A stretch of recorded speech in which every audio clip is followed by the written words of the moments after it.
Pernah kepikiran nggak di tengah krisis energi global, ada dua negara tetangga yang reaksinya beda banget.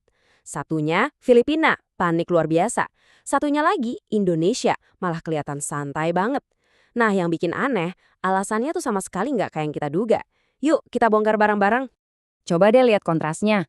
Filipina sampai resmi mengumumkan status darurat energi nasional. Sementara pemerintah kita malah minta masyarakat buat tenang, nggak usah panic buying. Jadi yang satu lagi mode siaga satu, yang satunya lagi malah bilang, santai aja guys. Nah, disinilah letak anehnya. Filipina itu ngumumin darurat, padahal cadangan bahan bakar mereka cukup loh buat 45 hari. Sementara Indonesia, yang cadangannya lebih tipis, cuma buat sekitar 20-25 hari, justru kelihatan adem ayem. Aneh kan? Pertanyaannya, kok bisa gitu? Kenapa negara yang stoknya lebih banyak malah panik, sementara yang stoknya lebih sedikit malah lebih percaya diri? Ternyata, jawabannya itu bukan soal seberapa banyak stoknya, tapi soal seberapa kuat strukturnya.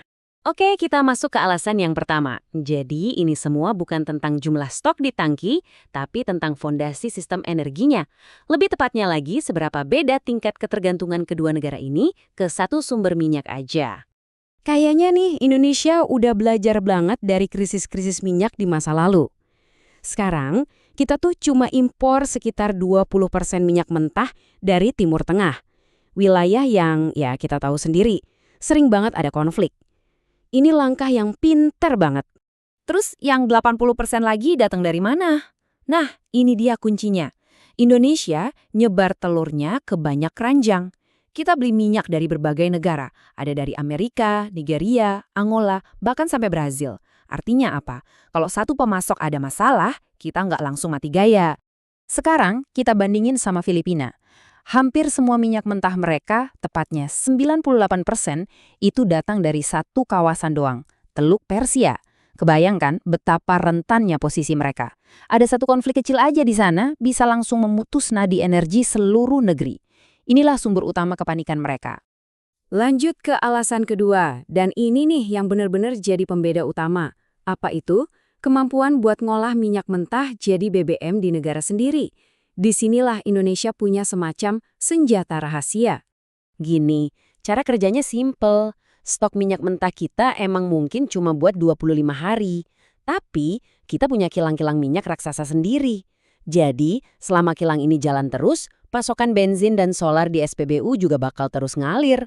Intinya, kita yang pegang kendali produksinya. Dan ini bukti nyatanya. Berkat proyek upgrade kilang di Balikpapan, Indonesia itu bahkan udah berhasil berhenti total impor solar. Ini tuh langkah yang gede banget buat kemandirian energi kita. Benar-benar memperkuat pertahanan kita dari dalam. Dan ini dia potongan puzzle yang terakhir, faktor psikologi dan kebijakan pemerintah. Ini bukan kebetulan, tapi emang strategi yang sengaja dirancang buat mencegah kepanikan di masyarakat dan sekaligus ngatur permintaan energi. Pemerintah kita itu menerapkan strategi pendinginan. Caranya gimana?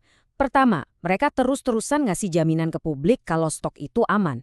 Kedua, menerapkan WFH buat ASN biar hemat BBM. Ketiga, menjaga harga BBM subsidi biar nggak naik. Dan terakhir, kita punya cadangan penyangga buat situasi darurat. Pesan ini juga ditegaskan langsung sama Menteri ISDM, Pak Bahlil Lahadalia. Beliau minta masyarakat nggak usah panik karena negara pasti akan hadir buat mastiin pasokan aman. Nah, komunikasi yang menenangkan kayak gini tuh penting banget buat jaga situasi tetap kondusif. Oke, jadi kesimpulannya begini. Kepanikan Filipina itu sumbernya bukan karena stok mereka sedikit, tapi karena struktur ketahanan energi mereka itu rapuh. Sebaliknya, ketenangan Indonesia itu datang dari sesuatu yang bisa kita sebut sebagai payung raksasa. Jadi, apa sih payung raksasa itu? Anggap aja ini sistem pertahanan energi yang berlapis-lapis. Fondasinya itu diversifikasi impor, dindingnya itu produksi dalam negeri, dan atap pelindungnya adalah kilang-kilang domestik kita yang kuat. Struktur inilah yang bikin Indonesia bisa tetap teduh di tengah badai krisis. Nah, ini akhirnya membawa kita ke sebuah pertanyaan yang menarik. Kalau kita lihat kasus ini, jangan-jangan sikap tenang itu justru tanda kesiapsiagaan yang paling baik, bukan lagi soal berapa banyak stoknya, tapi seberapa kokoh strukturnya. Kalau menurut kalian gimana?